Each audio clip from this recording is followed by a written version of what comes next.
आस्था की प्रतीक मालखेत बाबा की 24 कोसीय परिक्रमा गोगा नवमी को लोहारगल से शुरू हो गई। परिक्रमा की अगुवाई करने वाले ठाकुर जी की पालकी को लेकर संत महंत महात्माओं की टोली जयकारों के साथ परिक्रमा पर निकले। परिक्रमा करने पहुंचे श्रद्धालु लोहारगल कुंड में डुबकी लगाने के बाद मंदिरों में पूजा अर्चना कर मालखेत बाबा के जयकारे लगाते हुए परिक्रमा की राह चल पड़े। पहले दिन परिक्रमा शुरू करने वाले श्रद्धालु लोहारगल से गोलियाना चिराना की घाटी पार करते हुए रात्रि में किरोड़ी में धाम में अपना पहला पड़ाव डाला।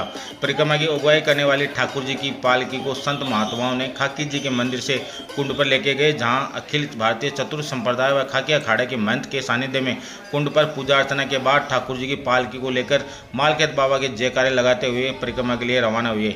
ठाकुर जी की पालकी के साथ अयोध्या, हरिद्वार, वृंदावन से आए संत महात्मा शामिल हुए।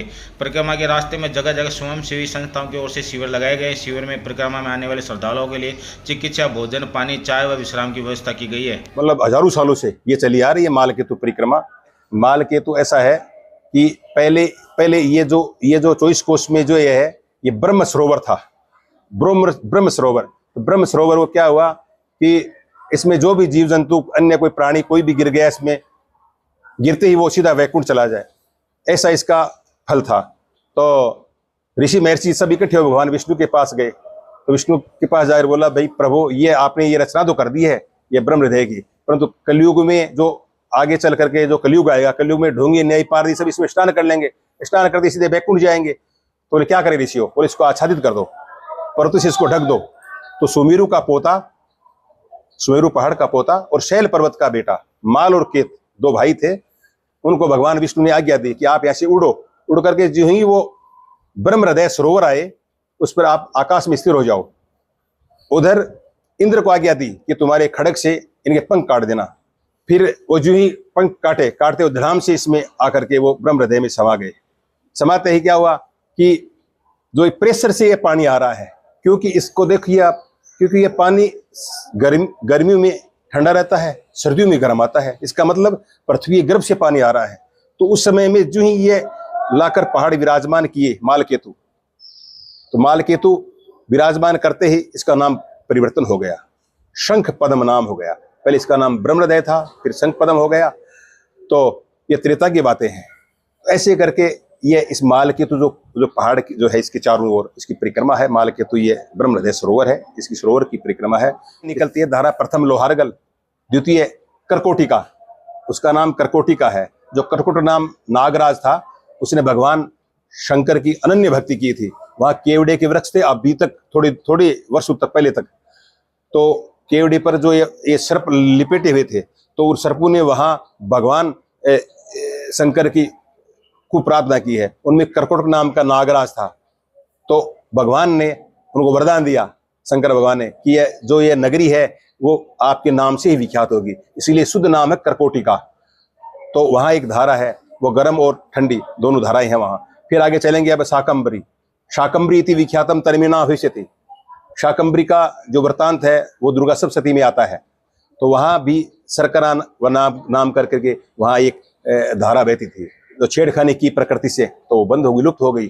फिर आगे चलेंगे तो जो टपकेश्वर महादेव है, वहां भी आज भी वो धारा वर्तमान में है।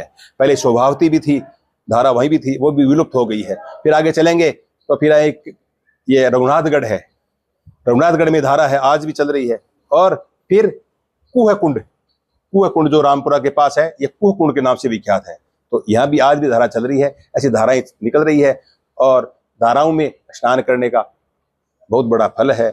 और यहाँ यदि पितरों का तर्पण किया जाए तो निश्चित है उसके पितृदोष सदा के लिए ही खत्म हो जाएगी, ऐसा मान्यता है ऐसी। क्या हुआ, भाद्रपद की अमावस्या, उन पांडवों ने भी यहाँ 12 साल तक यहाँ तपस्या की है। किसके लिए? सोमवती अमावस्या के लिए।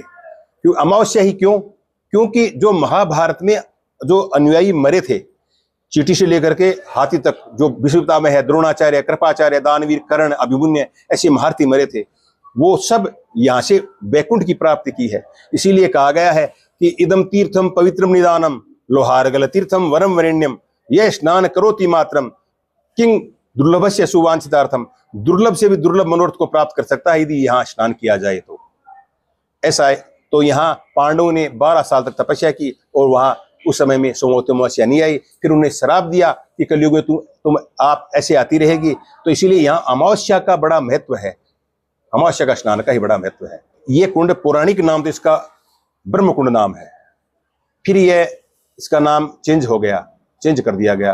कोई सूरजभान था, कोई राजा ऐसे सुनने में आया है, उसने यहाँ का इसका जीर्णोद्धार करवाया, तो उनने अपने नाम से इसका नाम डाल दिया। ऐसा हम यहाँ की पुश्तैनी है, हम यहाँ के पुश्तैनी है लोहारगल के।